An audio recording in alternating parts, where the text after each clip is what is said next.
नमस्कार और स्वागत है। आज हम एक बहुत ही दिलचस्प सवाल से शुरुआत करते हैं।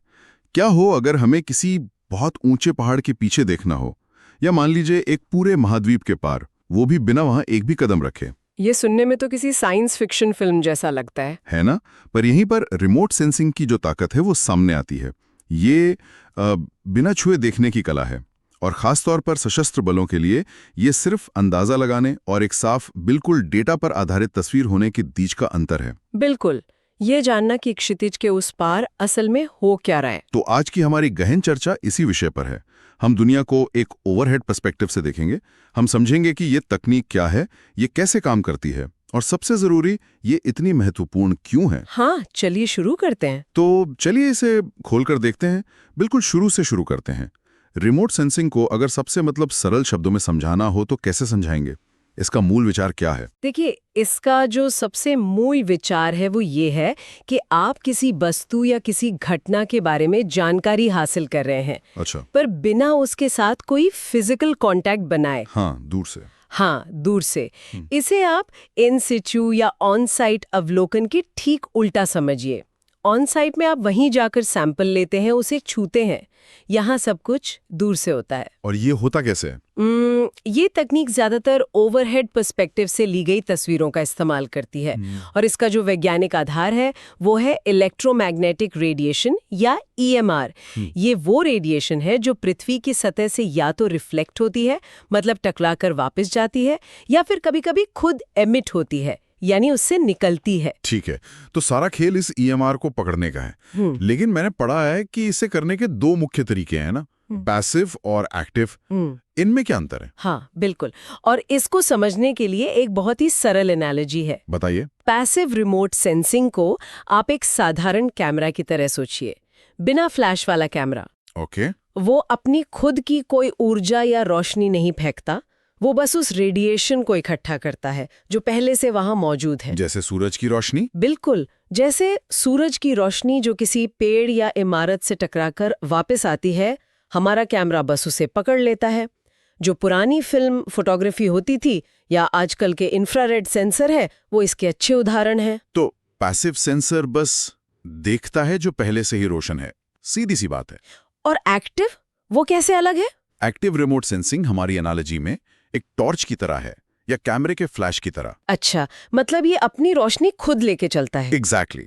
ये सेंसर किसी भी क्षेत्र को स्कैन करने के लिए पहले अपनी खुद की एनर्जी भेजता है, और फिर उस रेडिएशन को मापता है जो लक्ष्य से टकराकर वापस आती है।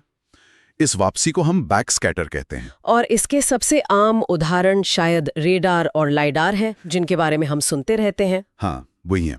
तो ये बैक स्कैटर को मापने से हमें क्या पता चलता है?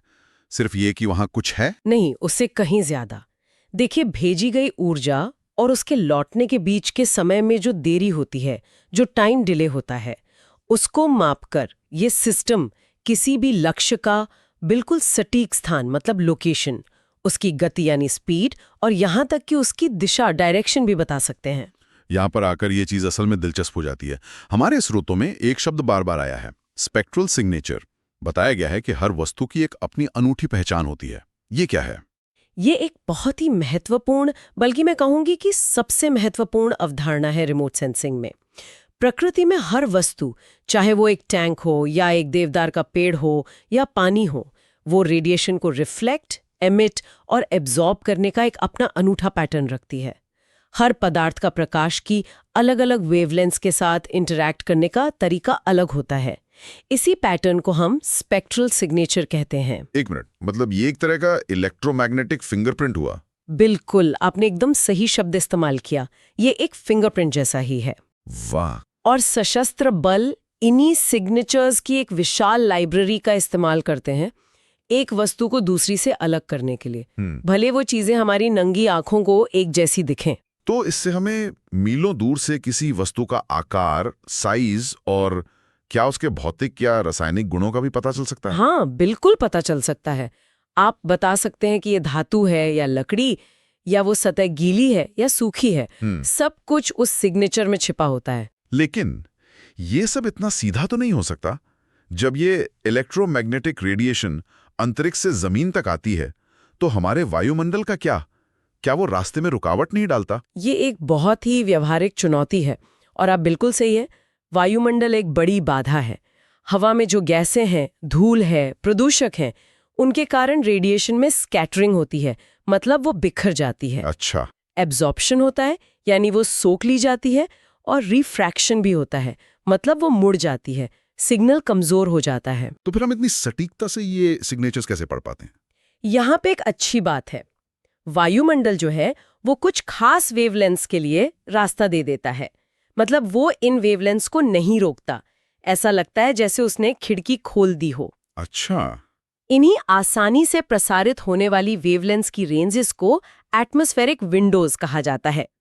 तो हम सिर्फ इन्हीं खिड़कियों के माध्यम से ही देख सकते हैं? हाँ, एक तरह से ये चीज सीमित करती है कि हम स्पेक्ट्रम के किन हिस्सों का उपयोग इमेजिंग के लिए कर सकते हैं।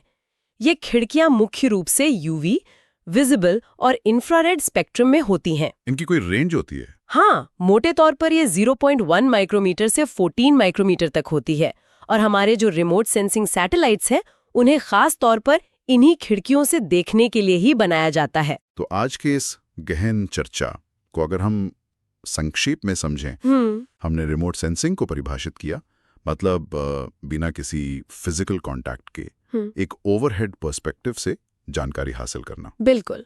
फिर हमने दो मुख्य तरीकों के बारे में जाना, एक पैसिव मेथड्स जो सूरज की रोशनी जैसी पहले से मौजूद रेडिएशन का उपयोग करते हैं, और दूसरे एक्टिव मेथड्स जैसे रेडार जो अपने लक्ष्य को ट्रैक करने के लिए अपनी खुद की ऊर्जा भेजते हैं। सही है। इसके बाद हमने हर वस्तु के एक अनूठे स्पेक्ट्रल सिग्नेचर के बारे में सीखा, जो कि एक फिंगरप्रिंट की तरह काम करता है और पहचान में मदद करता है। हाँ, ये बहुत महत्वपूर्ण था। और अंत में हमने एटमॉस्फेरिक विंडोज पर चर्चा की, मतलब वो खास वेवलेंथ रेंजेस जो हमारे सेंसर तक पहुंचने के लिए वायुमंडल के पार जा सकती हैं। और इस सारी जानकारी को ध्यान में रखते हुए हम अपने श्रोताओं के लिए एक विचार छोड़ना चाहेंगे। जरूर। आप उसी मिशन के बारे में फिर से सोचिए।